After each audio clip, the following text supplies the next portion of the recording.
नमस्कार दोस्तों।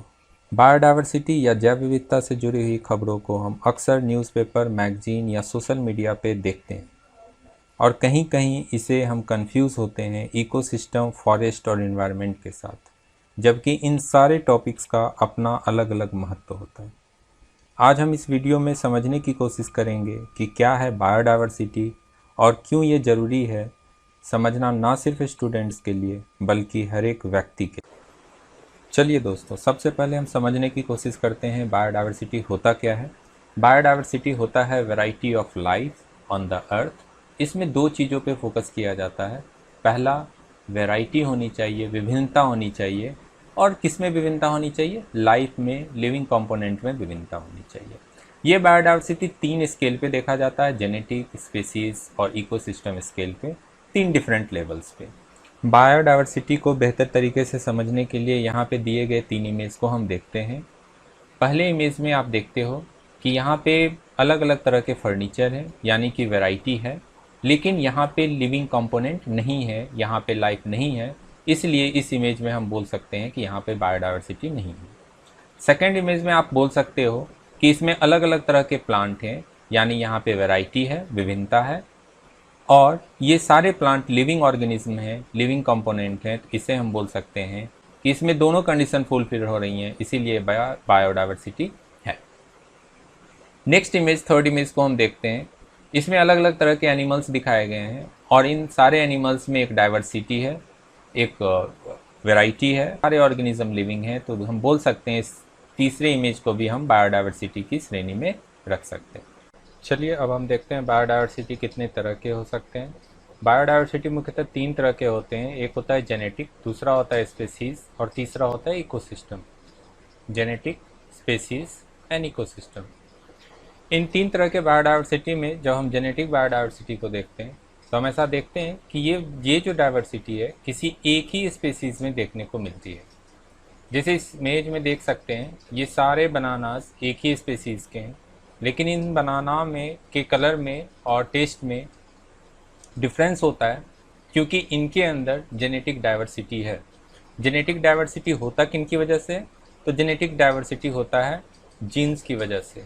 तो इन जेनेटिक डाइवर्सिटी में हम दो चीज़ें याद रखेंगे कि ये हमेशा एक ही स्पेसीज के अंदर होता है। जैसे यहाँ पे आप देख रहे हो, ये अलग अलग तरह के, अलग अलग कलर के हॉर्स हैं। ये सारे हॉर्स एक ही स्पेसीज हैं, लेकिन इनमें एक डाइवर्सिटी है। ये डाइवर्सिटी क्यों है? ये डाइवर्सिटी है डिफरेंट जीन्स की वजह से। जेनेटिक डाइवर्सिटी किसी भी स्पेसीज को चेंजिंग इन्वायरमेंट में अडेप्ट करने में हेल्प करती है। हम जानते हैं हमारे आसपास का इन्वायरमेंट चेंज होता रहता है और इस चेंजिंग इन्वायरमेंट में ये डाइवर्सिटी हेल्प करती है उस स्पेसीज को सरवाइव करने में। जैसे यहाँ पे बहुत सारे बनानास हैं और इनमें से वो बनानास एडप्ट कर जाएंगे, सरवाइव कर जाएंगे, जो इस चेंजिंग इन्वायरमेंट में खुद को एडप्ट कर पाएंगे। तो इसे हम कह सकते हैं कि जो भी स्पेसीज सरवाइव करेगी, जो भी सर्वाइव्ड स्पेसीज होगी, वो कैरी ऑन करेगी क्या? Desirable genes. मतलब वो अपने ऑफस्प्रिंग में उस जीन्स को कैरी फॉरवर्ड करेगी। सेकेंड डाइवर्सिटी में हम देखते हैं स्पीसीज डाइवर्सिटी। स्पीसीज डाइवर्सिटी में क्या होता है कि जो लिविंग ऑर्गेनिज्म है उनके बीच एक वेरिएशन होता है। जैसे कि इस इमेज में देख सकते हैं, ये सारे ऑर्गेनिज्म अलग अलग स्पीसीज के हैं। अलग अलग स्पीसीज होने की वजह से इनमें जो डाइवर्सिटी है उसे हम बोलेंगे स्पीसीज डाइवर्सिटी। इसका मतलब इस तरह के डाइवर्सिटी में हम डिफरेंट स्पीसीज को कंसीडर करेंगे। डिफरेंट स्पीसीज कहते हैं किसे हैं? तो डिफरेंट स्पीसीज वैसे स्पीसीज को करते हैं जो नेचुरली आपस में इंटरब्रीड ना कर सके। डिफरेंट स्पीसीज और स्पीसीज डाइवर्सिटी का क्या फ़ायदा हो सकता है? तो हम ऐसा बोल सकते हैं कि different species provide different services. Different services means कुछ एनिमल से हमें मेडिसिन मिलता है, एनिमल्स से हम मीट लेते हैं, प्रोटीन लेते हैं, कुछ एनिमल से एग लेते हैं। जैसे यहाँ एक फॉर एग्जांपल देख सकते हैं, हॉर्स ट्रांसपोर्ट के यूज़ में आता है, काउ मिल्क के यूज़ में, सिल्क वॉर्म सिल्क के यूज़ में, हनी बी से हमें हनी मिलता है, कॉटन से हमें क्लॉथ्स, कपड़े मिलते हैं। कि ये जो स्पीसीज डाइवर्सिटी है ये कितनी है?